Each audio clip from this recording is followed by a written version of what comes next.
Hello बच्चों,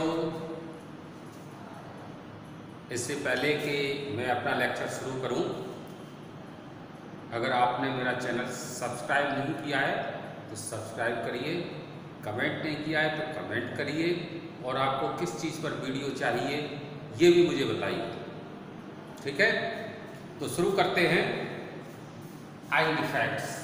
तो बच्चों, एज जैसे जैसे इंक्रीज होती जाती है हमारी आँखों में समय के अनुसार कुछ डिफेक्ट्स आ जाते हैं। कई बार डिफेक्ट्स बाय बर्थ होते हैं, कुछ डिफेक्ट्स आफ्टर बर्थ क्रिएट हो जाते हैं। तो ये कौन कौन से डिफेक्ट होते हैं? आपके सिलेबस में, क्लास 10 के सिलेबस में 4 तरह के डिफेक्ट्स हैं जिनके बारे में हम आपको बताएंगे। डिफेक्ट्स बहुत सारे होते हैं, बहुत सारी डिसीजेज होती हैं। तो जैसे कुछ डिफेक्ट्स हैं, जैसे myopia. Number 2 hypermetropia. Number 3 presbyopia. Number 4 cataract. ये 4 तरह के डिफेक्ट्स आपके सिलेबस में। तो शुरू करते हैं सबसे पहले मायोपिया। थोड़ा फास्ट चलेंगे, कुछ बच्चों को पता होगा, कुछ को नहीं पता होगा। In myopic person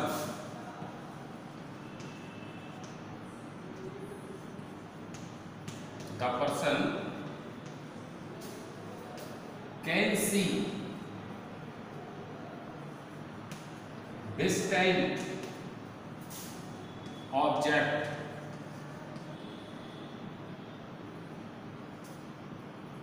not clearly, but he can see near object clear. जो मायोपिया होता है ये आंखों का एक सिलियरी मसल्स में डिफेक्ट आ जाता है। वो पावर ऑफ लेंस जो होता है उसको एकोमोडेट नहीं कर पाती। तो एकोमोडेशन पावर डिस्टर्ब होने की वजह से मायोपिया, हाइपरमेट्रोपिया या प्रेसबायोपिया हो जाता है। तो मायोपिया में जो नियर ऑब्जेक्ट होता है उसे तो साफ साफ पर्सन देख पाता है, लेकिन दूर की चीज को साफ नहीं देख पाता। ये मायोपिया होता है। इसे कहते हैं निकटदर्शी दोष। इट मीन्स वो पास की चीज को क्लियरली देख सकता है, दूर की चीज को क्लियर नहीं देख सकता। रे डायग्राम से समझते हैं। ये आई लेंस, ये रेटिना, नियर ऑब्जेक्ट है, इसकी रे बनी रेटिना पर और पर्सन को आराम से साफ दिख गया। ठीक है, ये क्या है? रेटिना, ये आई लेंस। पास की चीज को साफ देख सकता है, लेकिन ऑब्जेक्ट दूर हो गया। आई लेंस वही है और आपके रेटिना वही है। रेटिना और लेंस का डिस्टेंस चेंज नहीं होता है। चेंज क्या होता है? ऑब्जेक्ट का डिस्टेंस। हमारी लेंस में इस तरह की पावर होती है, सिलियरी मसल्स उनको, जो लेंस की फोकल लेंथ है उसको एडजस्ट करती है, कम या ज़्यादा कर देती है, जिससे ऑब्जेक्ट कहीं पे भी हो सेम डिस्टेंस पर इमेज उसकी बन जाती है। ठीक है, अब ऑब्जेक्ट हो गया दूर तो क्या होगा?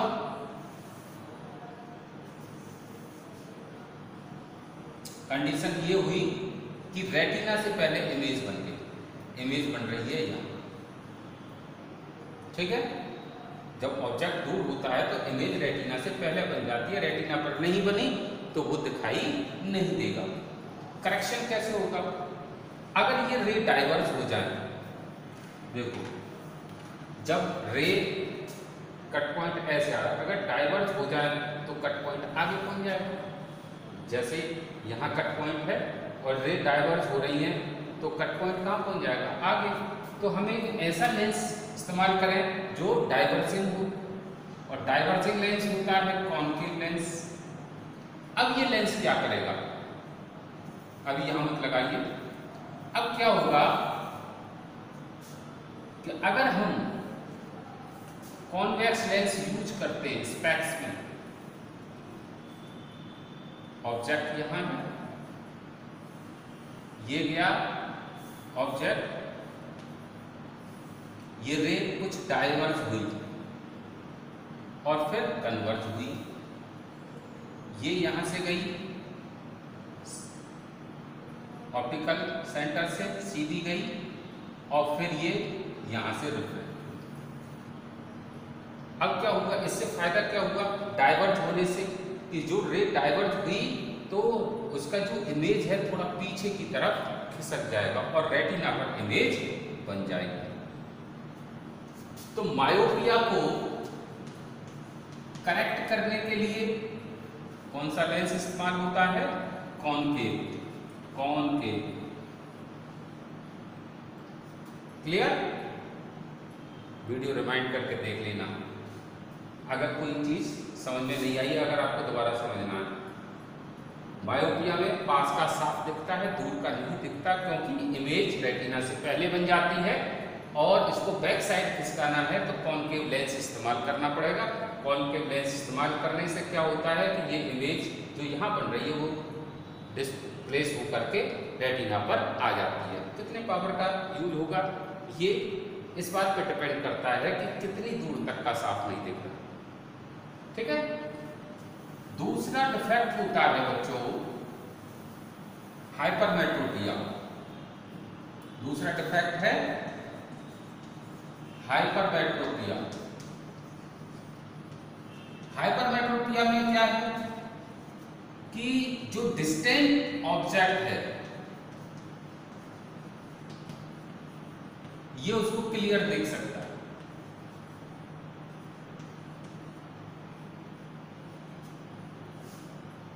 और नियर ऑब्जेक्ट को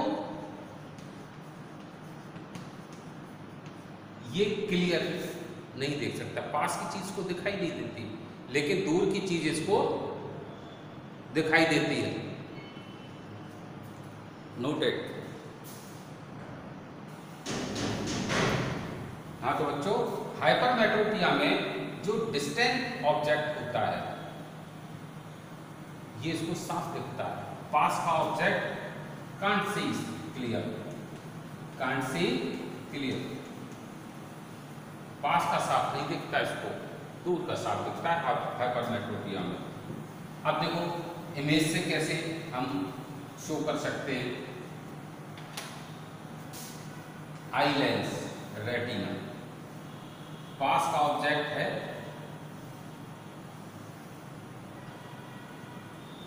इसको दिख गया रेटिना पर, ये इमेज बन गई।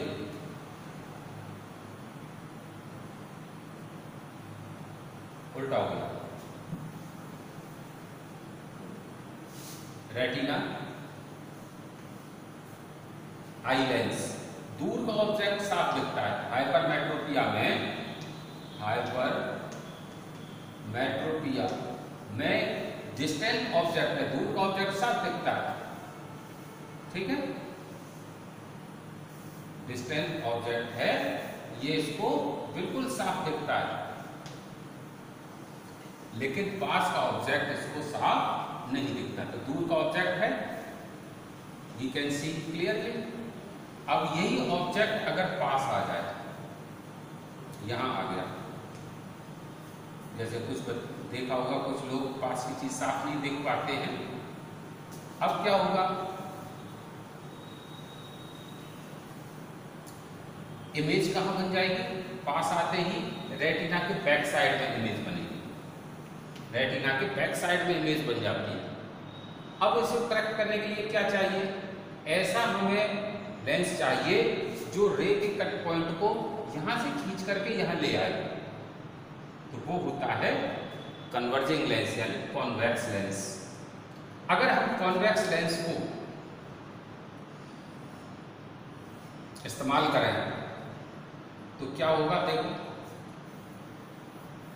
कॉन्वेक्स लेंस का क्या करेगा, वो रेज को कन्वर्ज कर देगा, रे को कन्वर्ज करेगा और इमेज को यहां से उठा करके यहां ला देगा। ये हुई कन्वर्ज हुई, और ये यहां से सीधे गई ऑप्टिकल लेंस से, ये और कन्वर्ज हुई।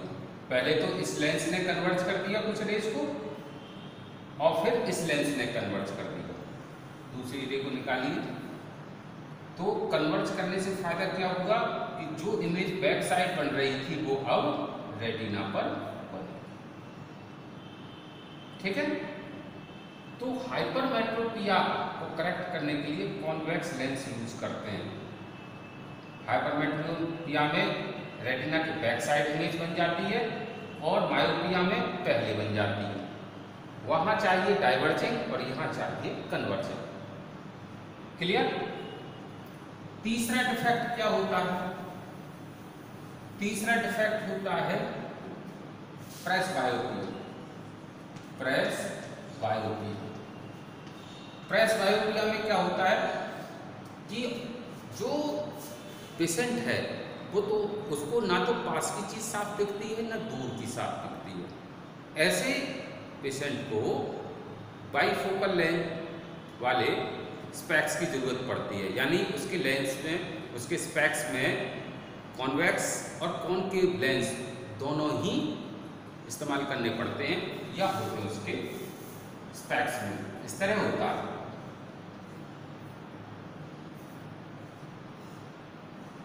ये स्पेक्स है, दोनों तरह के लेंस इस्तेमाल होते हैं प्रेसबायोपिया में। प्रेसबायोपिया ऊपर वाले जो हाफ है, हाफ से थोड़ा ज्यादा ही होता है, ये होता है कॉनकेव। जो बाइफोकल लेंस इस्तेमाल करते हैं उनका अपर हाफ तो होता है कॉनकेव और लोअर हाफ होता है कॉन्वेक्स। जब दूर का देखेंगे तो ऊपर वाले से देखेंगे, पास का देखेंगे, रीडिंग करेंगे तो नीचे वाले से। तो ये कॉन्वेक्स नीचे वाला होगा और कॉनकेव ऊपर वाला होगा। इस तरह अरेंजमेंट करते हैं स्पेक्स में प्रेसबायोपिया के पेशेंट। अब ये प्रेसबायोपिया क्यों हो जाता है? क्योंकि सिलियरी मसल्स आई लेंस को, जो पावर ऑफ एकोमोडेशन है, power of accommodation means adjusting of focal length of eye lens, ये नहीं हो पाता, एकोमोडेशन नहीं हो पाता, तो उसे पास या दूर का साफ दिखाई नहीं देता। एक फोकल लेंथ फिक्स हो जाती है, उसी पर उसको साफ दिखता है, उससे आगे या पहले साफ नहीं दिखता। मायोपिया के होने का कारण क्या है? मायोपिया के होने का कारण है आई लेंथ, जो आई बॉल है बड़ी हो जाए तो रेटिना से पहले इमेज बन जाएगी, या जो लेंस का जो कर्वेचर है वो बढ़ जाए, यानी लेंस और ज़्यादा मोटा हो जाए, फोकल लेंथ उसकी कम हो जाए, ये मायोपिया में होगा। हाइपरमेट्रोपिया में क्या होगा? आई बॉल छोटी हो जाती है, इमेज बैक साइड चली जाती है, या उसके लेंस की फोकल लेंथ बढ़ जाए तो बैक साइड इमेज चली जाएगी। तो ये कारण है मायोपिया और हाइपरमेट्रोपिया और प्रेसबायोपिया। करेक्शन आपको पता चल गया। चौथा है कैटरैक्ट। जो कैटरैक्ट है इसमें क्या होता है? जो आई लेंस है, ये आई लेंस है, इसके ऊपर एक ऐसी मेम्ब्रेन, क्लाउडी मेम्ब्रेन चढ़ जाती है जिससे लेंस की ट्रांसपेरेंसी अफेक्ट होती है। इसको सही कैसे करते हैं? ये ऑपरेटिव केस है, बाई ऑपरेशन, मोतियाबिंद कहते हैं हिंदी में। तो जिनको मोतियाबिंद हो जाता है या कैटरैक्ट हो जाता है, ऑपरेशन से इस ऊपर की लेयर को कट करके निकाल देते हैं और लेंस के ऊपर की सतह साफ हो जाती है और पेशेंट को दिखाई देने लगता है। तो ये ऑपरेटिव केस है। क्लियर? नेक्स्ट टॉपिक है बच्चों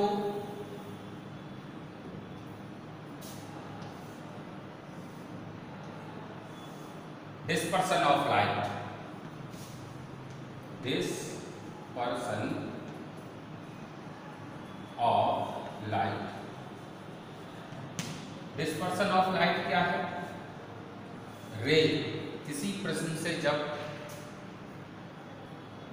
पास होती है तो it break into its 7 components, 7 colour में ये डिवाइड हो जाती है। इसी को कहते हैं डिस्पर्सन ऑफ लाइट।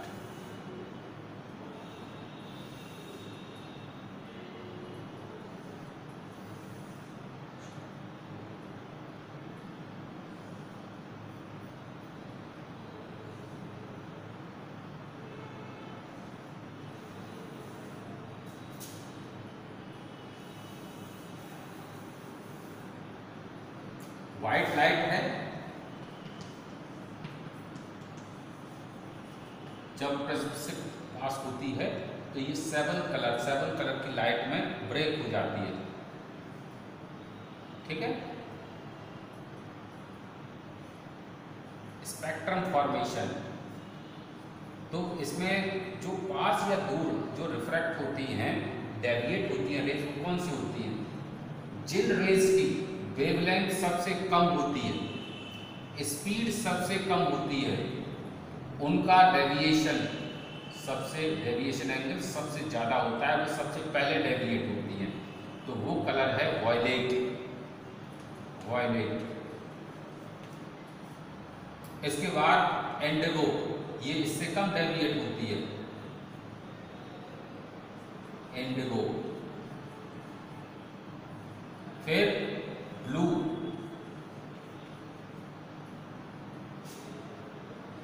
फिर ग्रीन, फिर येलो, फिर ऑरेंज, फिर रेड। रेड लाइट की वेवलेंथ सबसे ज्यादा होती है, स्पीड सबसे ज्यादा होती है, इसलिए वो सबसे कम डेविएट होगी। जैसे आपने देखा होगा प्रैक्टिकल लाइफ में, अगर आप गाड़ी बहुत स्पीड से चला रहे हैं तो आप एकदम से मुड़ नहीं सकते, या ज़्यादा आप मुड़ नहीं सकते, आगे से टर्न नहीं ले सकते, बड़ा टर्न नहीं ले सकते। तो टर्न कैसे लोगे? बहुत दूर जा कर के टर्न लोगे। तो जो स्पीड इसकी बहुत ज़्यादा होती है तो ये टर्न भी बहुत कम लेती है, बहुत दूर तक चली जाती है। जिनकी स्पीड कम होती है वो ज़्यादा टर्न हो जाते हैं, ज़्यादा डेविएट हो जाते हैं। तो सबसे ज़्यादा डेविएट होती है वॉयलेट, क्योंकि इसकी स्पीड सबसे कम होती है और वेवलेंथ भी कम होती है। क्लियर? जिसकी वेवलेंथ, जो स्पीड है वो इनवर्सली प्रोपोर्शनल होती है वेवलेंथ। ठीक है। ऐसे ही जो डेविएशन है, एंगल ऑफ डेविएशन भी इनवर्सली प्रोपोर्शनल लैम्डा के होता है, यानी वेवलेंथ के। और ऐसे ही रिफ्रैक्शन भी इसी बात पर डिपेंड करता है, वो भी इनवर्सली प्रोपोर्शनल होता है। क्लियर?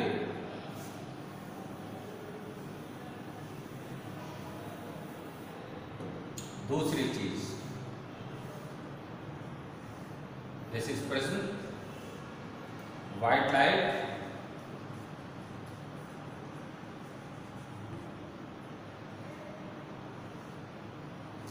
रिफ्रैक्ट हुई 7 कलर में,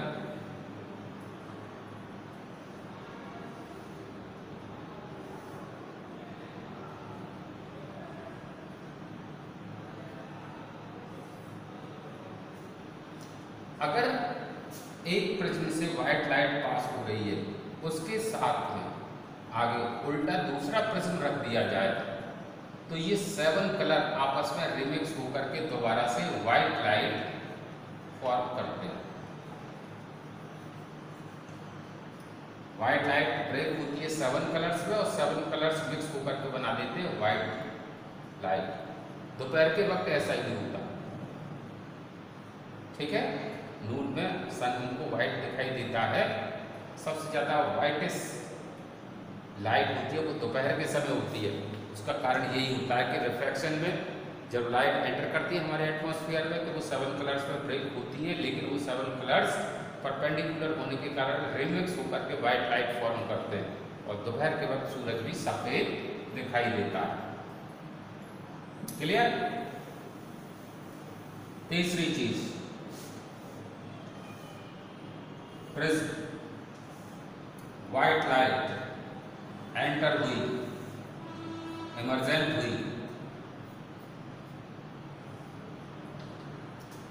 अब देखिए इसमें क्या है, ये क्या है, अब यहाँ पे थोड़ा सा परपेंडिकुलर खींच लीजिए, कंस्ट्रक्शन कर लेते हैं। तो ये एंगल है एंगल ऑफ इंसिडेंस, ये इंसिडेंस रे, इंसिडेंस रे। ये क्या है, इमर्जेंट रे, इमर्जेंट रे। लाइट रिफ्रैक्शन के बाद डेविएट होती है। देखो फर्स्ट रिफ्रैक्शन होता है तब डेविएट होती है, दूसरा रिफ्रैक्शन होता है तब भी डेविएट होती है टू द बेस। दोनों ही स्थिति में बेस की तरफ ही प्रिज्म में डेविएशन होता है। अब लाइट जानी चाहिए थी ऐसे,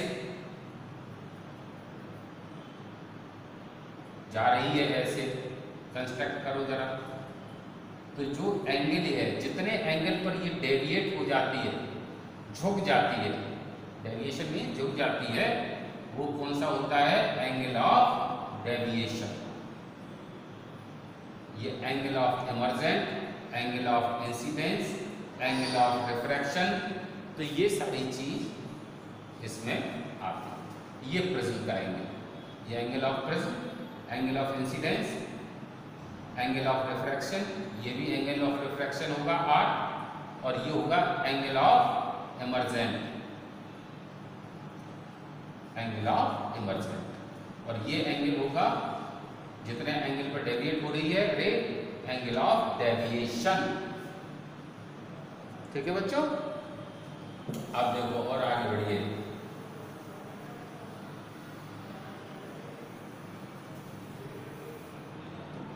सुबह शाम के वक्त हमें सन रेड क्यों दिखाई देता है? ये अर्थ है, ये हॉरिजॉन है। अभी सन हॉरिजॉन से नीचे है, ये एटमॉस्फेयर है आपका अर्थ का। रे आई एटमॉस्फेयर में एंटर की, डेविएट हुई, और यहां ऑब्जर्वर को सन दिखाई दे रहा है यहां।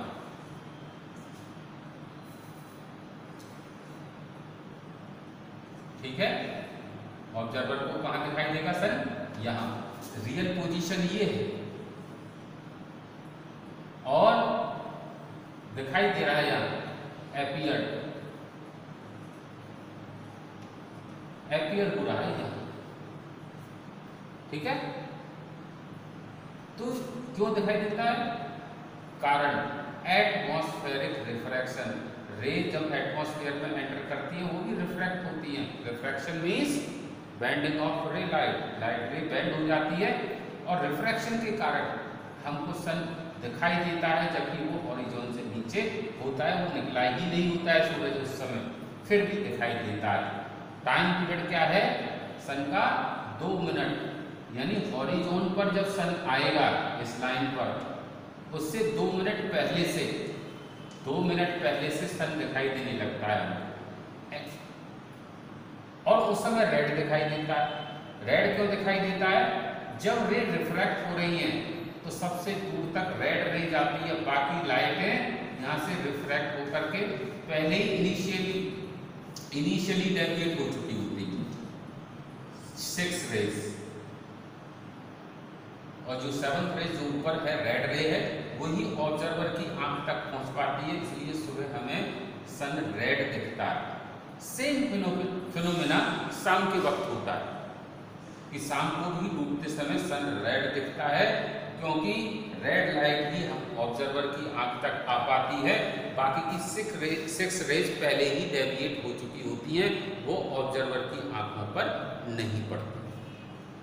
दोपहर के वक्त सन हमें वाइट दिखता है। Reason remix of 7 rays again when light of sun enter the atmosphere, it breaks down into 7 colors, and 7 colors again remix and form the white light. Then we can say, when we can see in noon the light of sun and white light. Clear?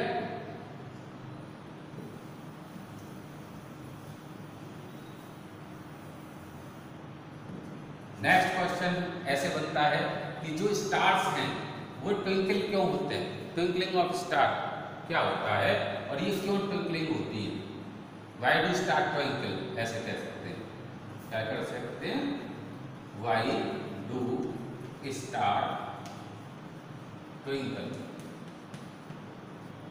Reason ये earth है, atmosphere है,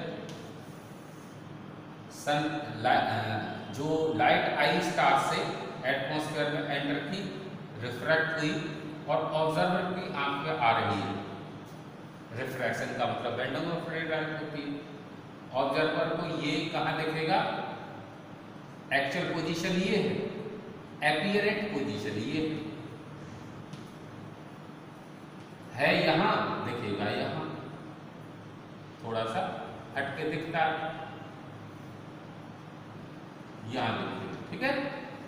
अब क्या होगा, हमारे atmosphere में जो air है, हॉट एयर, कोल्ड एयर, ये मूव करती रहती है, गर्म हवा का झोंका आ गया, ठंडी हवा का आ गया, तो ठंडी हवा की डेंसिटी ज़्यादा होती है कंपेयर टू हॉट एयर, तो डेंसिटी चेंज होती है, तो रिफ्रैक्टिव इंडेक्स भी चेंज होगा।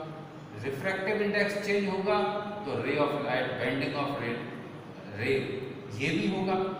जरा जरा सा रिफ्रैक्टिव इंडेक्स चेंज होता है, जरा जरा सी लाइट की जो रे है वो बेंडिंग कभी इधर साइड बाई साइड होती रहती है। जब बेंडिंग रे साइड बाई साइड होगी तो एपियरेंट पोजीशन भी इधर उधर होने लगती है। स्टार के हिलता हुआ सा दिखता है, रात में देखिएगा तो वो लाइट जो स्टार हिलता हुआ सा दिखता है उसी कहते हैं ट्विंकलिंग। तो ये सब ट्विंकलिंग क्यों होता है, due to continuous changing of density of the air. Refractive index change continuously and star appear twinkle. Clear? Atmospheric refraction के कारण और एयर की डेंसिटी चेंज होने के कारण ट्विंकलिंग ऑफ स्टार होता है। ठीक है बच्चों, एक पॉइंट और है इसमें, रेनबो फॉर्मेशन। रेनबो फॉर्मेशन क्या होता है, अब देखो बरसात के बाद एयर में बहुत छोटी छोटी टाइनी ड्रॉपलेट्स मूव करती रहती है, फ्लॉट करती रहती है। जिस साइड रेनबो बनता है उसके बैक साइड में, उसके फ्रंट साइड या अपोजिट साइड में सन होता है। सन रेज जब उन ड्रॉप्स में पड़ती हैं तो रिफ्रैक्शन होता है और डिस्पर्सन ऑफ लाइट होता है, ब्रेक होती है 7 कलर में। तो ये रेड है, ये वायलेट है।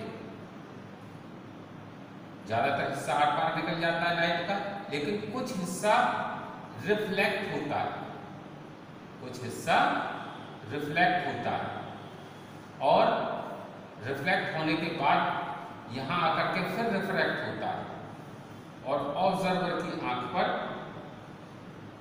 ये लाइट आती है। ये रेड है, ये वायलेट है और हमें रेनबो दिखाई देता है। इसमें होता क्या है, सन रे है, ड्रॉप में घुसने के बाद रिफ्रैक्ट हुई, फर्स्ट रिफ्रैक्शन, फिर रिफ्लेक्शन होता है, रिफ्लेक्शन हुआ फिर रिफ्रैक्शन हुआ, तो रेनबो फॉर्मेशन में 2 बार रिफ्रैक्शन होता है, एक रिफ्लेक्शन होता है। रिफ्लेक्शन यहाँ होता है और रिफ्रैक्शन ये और ये पॉइंट। कितने डिग्री के बीच में दिखाई देता है? तो ये 40 डिग्री टू 42 डिग्री दिखाई देता है रेनबो। जो रेनबो का साइज है एंगल में, ये 40 से 42 के बीच में हमको रेनबो दिखाई देता है। इट मीन्स 2 डिग्री के अंदर ही ये सारे कलर्स दिखाई देते हैं। जो 7 कलर दिखाई देते हैं वो सिर्फ 2 डिग्री में ही दिखाई देते हैं। नीचे वॉयलेट है वो 40 डिग्री पर आता है और रेड है 42 पे आता है। तो 40 से 42 डिग्री के बीच में हमें रेनबो दिखाई देता है। हमारी आंख से 40 से 42 डिग्री का एंगल होगा कमिंग रेज का, तो हमें रेनबो दिखाई देगा। ठीक है बच्चों, आपके इस चैप्टर में इतना ही था। इससे पहले वीडियो में हम स्ट्रक्चर ऑफ आई आपको पढ़ा चुके हैं, तो स्ट्रक्चर ऑफ आई देखिएगा और फिर इसको देखिएगा, सारे कंसेप्ट क्लियर हो जाएंगे। अभी इसमें आता है एक चीज और रह गई, वो और बता देता हूं।